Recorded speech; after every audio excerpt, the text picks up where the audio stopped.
बेटा यहाँ बहुत दिन रह लिए, अब हमें मयंक के घर छोड़ दे। बाबूजी आपको आए अभी कुछ ही दिन हुए हैं, 1 हफ्ता बहुत है, फिर आ जाएंगे। जैसे आप दोनों की इच्छा। मैं तो नहीं आ पाऊंगा, लेकिन ड्राइवर छोड़ आएगा, कह दिया वैभव को। यशोदा जी बैग में कपड़े रखते हुए बोली। कह तो दिया, पर वो बहुत मायूस हो गया। जानती हूँ, वो हमसे बहुत प्यार करता है, वो चाहता है हम उसके साथ रहे, पर हम भी क्या करें।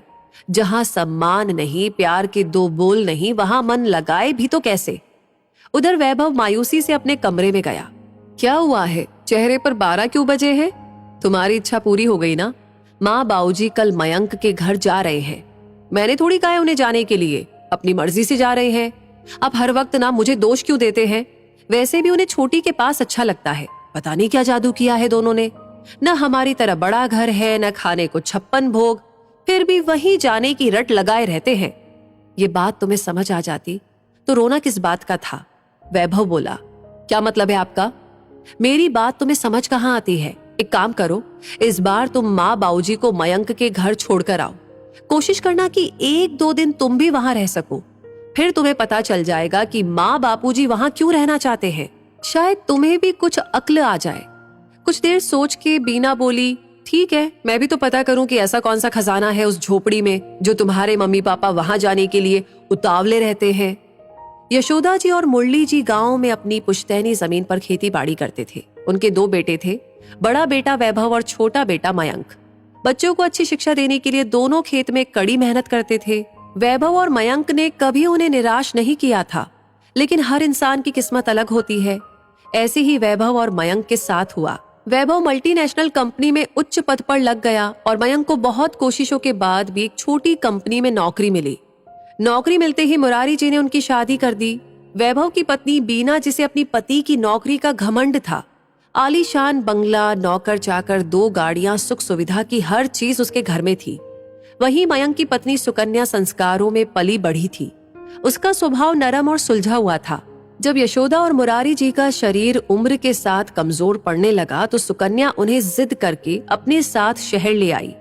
सुकन्या दोनों का बहुत ख्याल रखती। घर में पैसों की कमी थी, पर प्यार और सम्मान की नहीं। मयंक और सुकन्या कोशिश करती कि यशोदा और मुरारी जी को किसी भी चीज की कमी ना हो। यशोदा और मुरारी जी मयंक के साथ ही रहते थे। जानते थे कि बीना को उनका आना पसंद नहीं था। यशोदा जी की पार की नजरों से ये बात छुप नहीं पाई थी।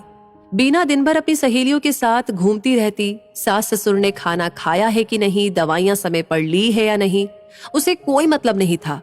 उनके पास बैठने के लिए भी बीना के पास टाइम नहीं होता।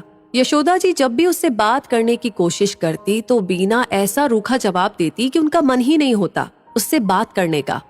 फिर भी बेटी के बुलावे पर कुछ दिन जैसे तैसे दोनों काट लेते। अगले दिन, चलिए मम्मी जी, आप दोनों को मयंक के घर छोड़कर आती हूँ। यशोदा और मुरारी जी हैरानी से एक दूसरे का चेहरा देखने लगे, पर कोई प्रत्युत्तर नहीं दिया। माँ बापूजी को दरवाजे पर देख मयंक और सुकन्या दौड़े आए। सुकन्या यशोदा जी के गले ऐसे मिली जैसे न जाने कितने सालों से एक दूसरे को देखा नहीं था। दोनों बच्चे भी दौड़कर दादा दादी के गले से लिपट गए। चाय पीकर फ्रेश हो जाइए, तब तक मैं खाना तैयार करती हूँ। चाय बिस्किट लाते हुए सुकन्या बोली, मेरे घर के सामने तो ये झोपड़ी ही लगती है। पूरा घर घूमते हुए, मुंह पिचकाते हुए बीना बड़बड़ाई। टेबल पर खाना लगा तो दोनों बच्चे बड़े प्यार से दादा दादी का हाथ पकड़कर ले आए। मेरे बच्चों को तो दादा दादी से कोई मतलब ही नहीं रहता। सुकन्या, ये क्या मरीजों वाला खाना बनाया है? दाल का 1 चम्मच मुंह में डालते ही बीना बोली, दीदी, माँ बापूजी कम नमक मिर्च का खाना खाते हैं, इसलिए मसाले कम रखे हैं। रात को हंसने की आवाजें सुनकर बीना जागी। कमरे से बाहर आई तो देखा सुकन्या यशोदा जी के सिर में तेल लगा रही है। मयंक और दोनों बच्चे मुरारी जी को घेर कर बैठे हैं। माँ बाबूजी के होठों पर इतनी मुस्कान उसने पहली बार देखी थी। बीना थोड़ी देर वहीं पर खड़े होकर उन्हें देखती रही, फिर कमरे में चली गई। सुबह चाय लेकर सुकन्या बीना के कमरे में गई। उसे उदास खिड़की के बाहर देखते हुए बोली, दीदी, रात को अब बाहर आई थी, फिर हमारे साथ क्यों नहीं बैठी? सुकन्या, कल से समझने की कोशिश कर रही हूँ कि माँ बाबूजी हमारे साथ खुश क्यों नहीं रहते। दीदी, इसका सिर्फ एक कारण है, प्यार के 2 बोल। उन्हें सिर्फ प्यार और सम्मान चाहिए। उन्हें इससे कोई फर्क नहीं पड़ता कि आपका घर कितना बड़ा है या आप उनके खाने के लिए कितनी चीजें बनाते हैं। उनको इससे फर्क पड़ता है कि आपका उनके प्रति व्यवहार कैसा है। अगर ये प्यार उन्हें छोटे से घर में और दाल रोटी के साथ मिलता है तो बड़ा घर या पकवानों से सजी टेबल उनके लिए मायने नहीं रखती। दीदी, एक दिन हम सबको भी इस उम्र से गुजरना है। अगर हमारे बच्चे हमें सम्मान नहीं देंगे तो हमें कितनी पीड़ा होगी। एक बार अगर हम ये समझ ले तो बड़ों का अनादर कभी नहीं करेंगे। सच कहा तूने। माँ बाबूजी ने हमें अलग नहीं किया, मैंने ही उनसे दूरियां बना ली थी। लेकिन अब ऐसा नहीं होगा, मुझे भी उनका प्यार चाहिए।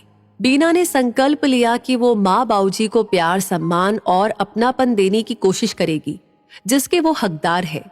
इसी के साथ ये कहानी आपको कैसी लगी कमेंट सेक्शन में अपनी राय और जो भी आप महसूस कर रहे हैं हमें जरूर बताएं। लाइक ऑलरेडी कर दिया है तो शेयर करना बिल्कुल ना भूलें और ऐसी कहानियों के लिए हमारे पेज को फॉलो करें। मिलेंगे जल्दी ही। धन्यवाद।